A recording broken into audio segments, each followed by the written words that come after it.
Good day, everyone. My name is Angel Venedo, together with my groupmates, Miss Chelsea Acaba and Miss Althea May Maine. Our topic is about leading, motivation, and communication. Let's start with an overview of our course, which is the Principles of Organization and Management. Principles of Organization and Management is a foundational course that explores the basics of managing organizations effectively.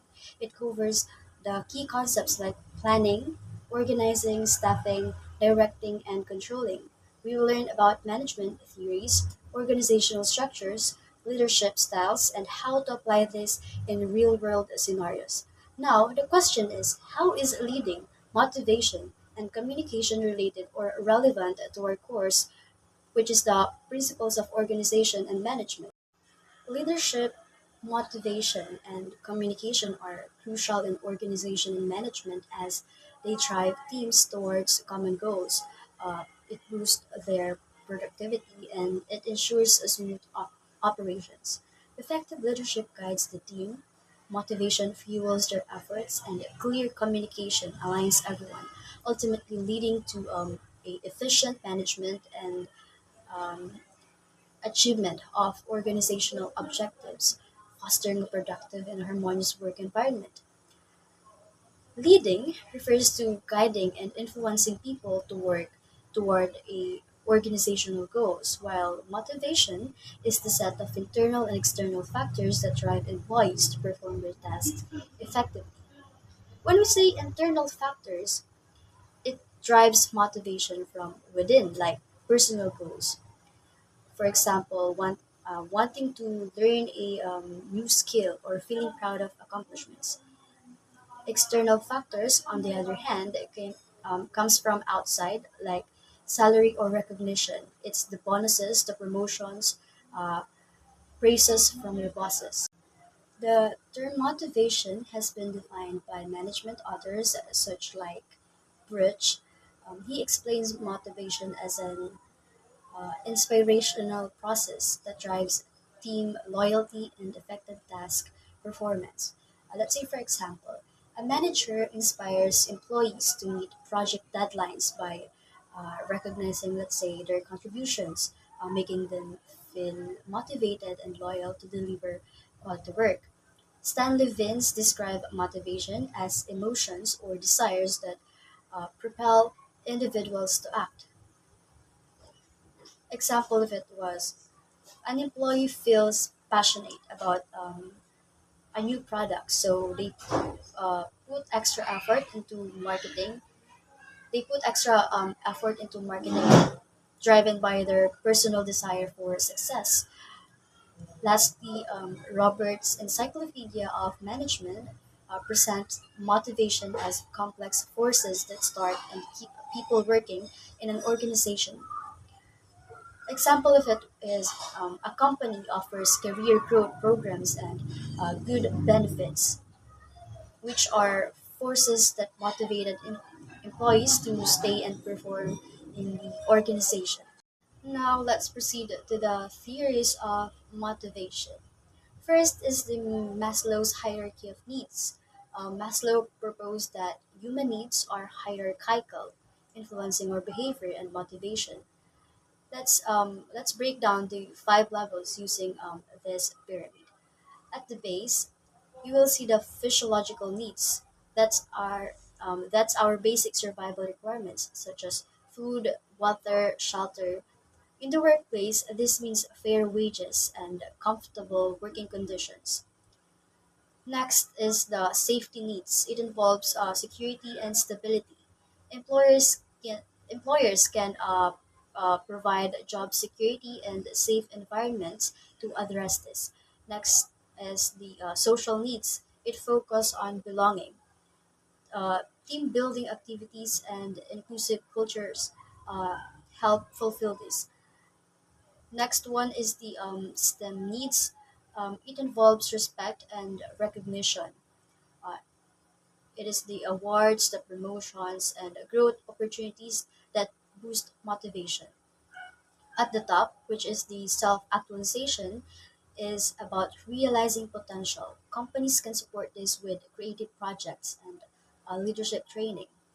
Maslow theory shows that motivation grows as needs are met. Satisfying these drives performance and fulfillment. The next theory is the ERG theory of motivation. Although for groups needs into existence, uh, relatedness, and growth, unlike Maslow's hierarchy, which is recently mentioned, ERG allows needs to be pursued simultaneously. Existence needs cover basic material requirements and workplace benefits like salary and safety. In practice, this means providing fair compensation and secure working conditions. Relatedness needs are social. It focuses on interpersonal relationships and belongings. We can fulfill this through teamwork, open communication, and supportive environments. Growth needs, on the other hand, involves personal development, achievement, creativity, and self actualization, encouraging innovation, training, and career advancement. Satisfies this level. Organizations can apply ERG by balancing all three needs. It ensures basic welfare, foster good relationships, and promote personal growth for higher motivation. ERG theory shows motivation isn't strictly step by step. Multiple needs can drive behavior at once. Understanding this helps design holistic employee engagement strategies. The third theory of um, motivation is the Herzberg's few-factor theory. It says that job satisfaction and dissatisfaction are influenced by two different sets of factors. First is the hygiene factors. These don't motivate people but prevent dissatisfaction when they're taken care of. Example is it includes the quality of supervision, company policies, and physical working conditions. Motivation factors, this actually drive motivation and job satisfaction like recognition, achievement, and responsibility. In practice, fixing hygiene issues stops people from being unhappy, while adding motivators makes them perform better. The fourth theory is the theory of X and Y. Now let's discuss the difference between these two theories. Theory X assumes that employees naturally dislike work, they avoid responsibility, and they need strict supervision. Theory Y, on the other hand, assumes that employees are motivated, they enjoy responsibilities, and they can direct themselves. These two theories guide us to choose a management approach. Strict control, the X, or empowerment, the Y. Adopting a Theory Y style can boost engagement and innovation, while avoiding the restrictive culture of Theory X. Understanding a Theory X and Y helps us design a management system that fits our team's needs, either enforcing control or fostering empowerment. Now we have the last theory of motivation, the achievement motivation. McClelland's achievement motivation theory focuses on three basic needs that drive people in organizations: the achievement, the power, and affiliation that shape individual motivation in organizations. People with a high need for achievement seek challenging tasks and derive satisfaction from their personal success rather than external rewards. They they set moderately difficult goals and take calculated risks. The balance of these needs influencing how they respond to internal versus external motivation and to explicit versus tacit knowledge. Manager can use this insight to tailor assignments and incentives, boosting performance by aligning tasks with each person's dominant need. Now let's discuss the six important key points of motivation and management. Um, First is we have the effective use of resources. When we say effective use of resources, it motivates employees to make the most out of physical resources leading to a efficient operations and better outcomes. Next is higher efficiency.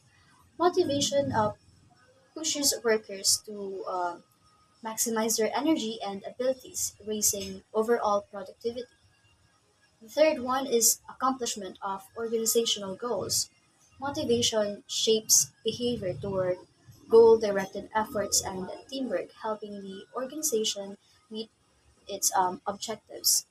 Reduced labor turnover and absenteeism. This means highly motivated staff are more loyal, which cuts turnover and absenteeism rates. Next is the healthy industrial relations. It means motivation fosters good workplace relationships, discipline, and productivity. Lastly, is the improved corporate image. Motivated employees boost productivity and self discipline, enhancing the organization reputation.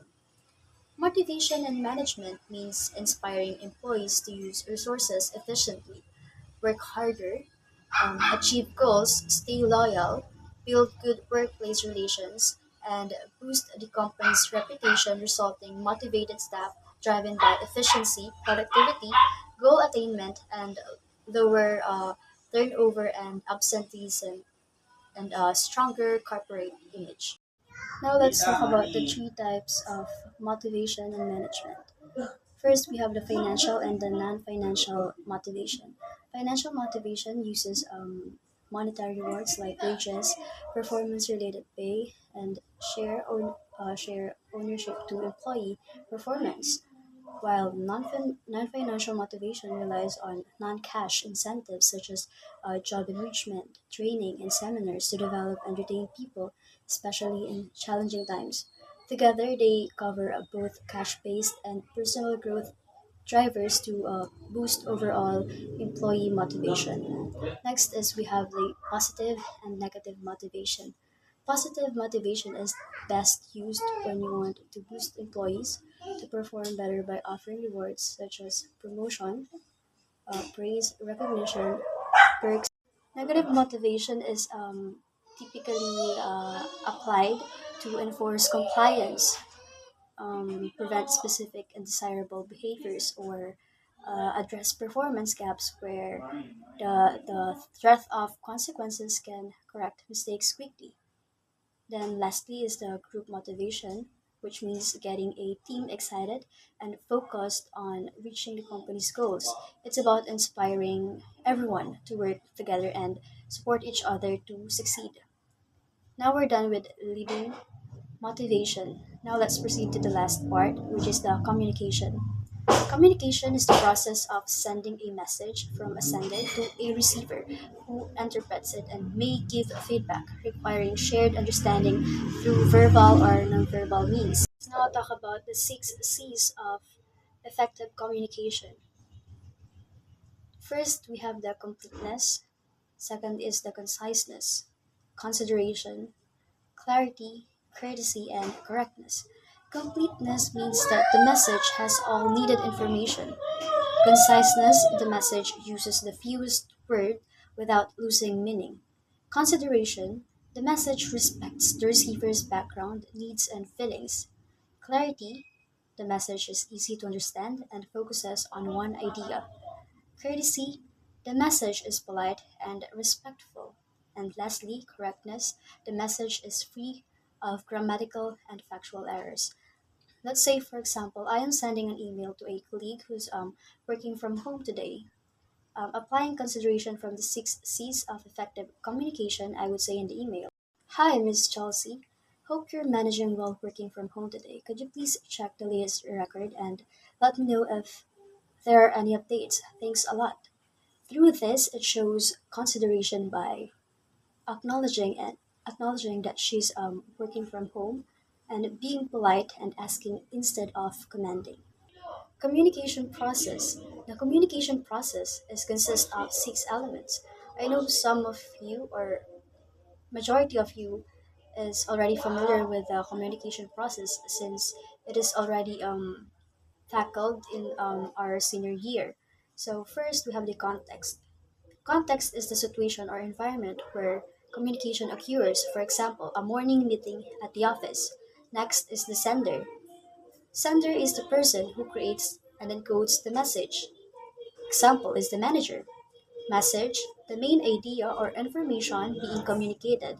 Like for example, the project deadline is moved to Friday. Medium is the channel used to send the message. For example, the medium used is through spoken announcement. Then receiver, the person for whom the message is intended, like the team members. Then lastly, we have the feedback. Feedback is the receiver's response showing if the message was understood. Like for example, employees nod and ask clarification questions showing they understood the new deadline. Types of communication. In management and organization, these three types of communication, the oral or verbal, written, and nonverbal, are crucial.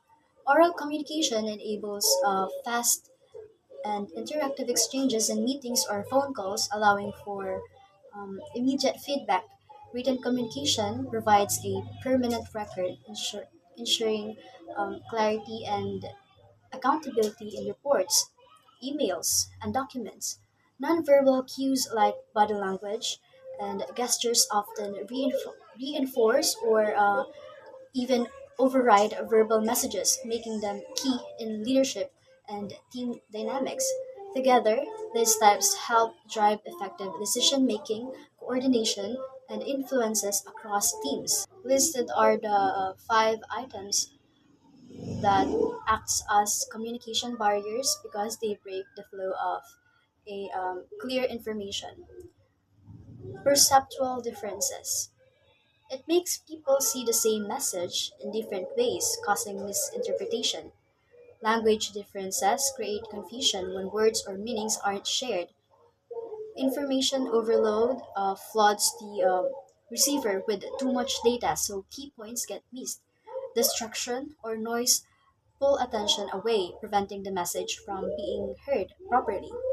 And lastly, a complex organizational structure forces messages to pass through many layers, which can delay or distort them. All these factors stop the sender's intent from reaching the receivers accurately.